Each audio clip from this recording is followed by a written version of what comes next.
ভারতের স্বাধীনতা সংগ্রামে কমিউনিস্টদের ভূমিকা ছিল অত্যন্ত তাৎপর্যপূর্ণ।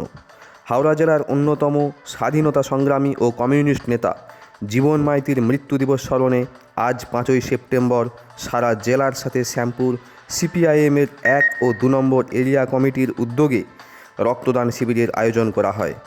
শ্যামপুর 1 নম্বর এরিয়া কমিটির রাধাপুর বিশ্বদীপা ম্যারেজ হলে এই স্বেচ্ছায় রক্তদান শিবিরের উদ্বোধন করেন হাওড়া জেলা কৃষক সমিতির সম্পাদক মহেন্দ্র রায়। এছাড়াও উপস্থিত ছিলেন সিপিআইএম নেতা বিশ্বপতি বাগ, সুরত মাইতি, অনাথ বন্ধু বাগ এবং ছাত্র যুব সংগঠনের স্থানীয় নেতৃত্ব। এই শিবিরে মোট 43 জন রক্তদাতা স্বেচ্ছায় রক্তদান করেন। একই সাথে শ্যামপুর 2 নম্বর এরিয়া কমিটির রক্তদান শিবিরের উদ্বোধন করেন সিপিআইএম হাওড়া জেলা কমিটির সদস্য নির্মল খাঁড়া। উপস্থিত ছিলেন মেঘনাথ বাগ, অতনু মণ্ডল, দীপঙ্কর দাস সহ স্থানীয় নেতা কর্মীবৃন্দ। এই শিবিরে মোট 25 জন রক্তদাতা স্বেচ্ছায় রক্তদান করেন। 2টি শিবিরের রক্ত সংগ্রহ করে উলুবেড়িয়া শরৎচন্দ্র মেডিকেল কলেজ।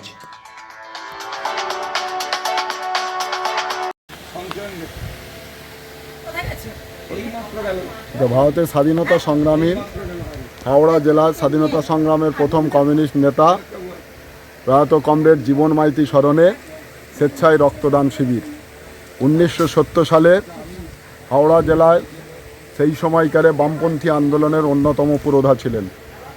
সেই সময় 1900 সন্ত্রাসবাদী আক্রমণে তাকে নৃশংসভাবে খুন করা হয়েছিল জীবন মাইতি স্মরণে।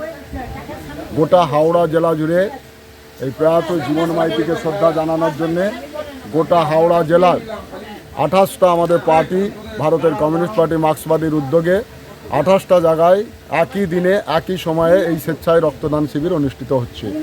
আমরাও শ্যামপুর 2 নম্বর আমাদের এরিয়া কমিটির উদ্যোগে আজকে নাকল অঞ্চলের গোপীনাথপুর গ্রামে প্রত্যন্ত গ্রাম মৎস্যজীবী এলাকায় আমরা এই রক্তদান শিবির অনুষ্ঠিত করছি এলাকার মানুষের সাহায্য সহযোগিতা নিয়ে। আমরা মনে করি গোটা দেশের এবং আমাদের রাজ্য জুড়ে যেভাবে ধর্মীয় বিভাজন চলছে, মানুষকে ধর্মের নামে, ভাষার নামে মানুষকে বিভাজন করা হচ্ছে, সেই জায়গায় দাঁড়িয়ে এই রক্তদানের প্রাসঙ্গিকতা আজকে খুবই গুরুত্বপূর্ণ। আমাদের মানুষকে রক্ষা করতে হবে, তার জন্য অতীতেও যেমন আমরা এই রক্তদান শিবির করেছি, আজকেও আমরা করছি।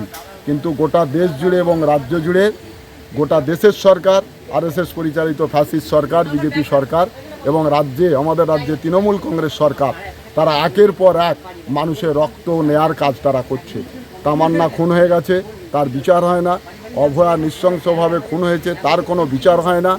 আর আমাদের দেশের বাইরে প্যালেস্টাইনের ওপর ইসরায়েলের যে ভূখণ্ডে ভয়ঙ্করভাবে নারী শিশুদের অত্যাচার চলছে, তার প্রতিবাদে এই সময়কালে দাঁড়িয়ে এই রক্তদানের প্রাসঙ্গিকতা আমাদের কাছে খুবই গুরুত্বপূর্ণ। সেই জন্য আমরা এই কাজ আগামী দিনেও করে যাব।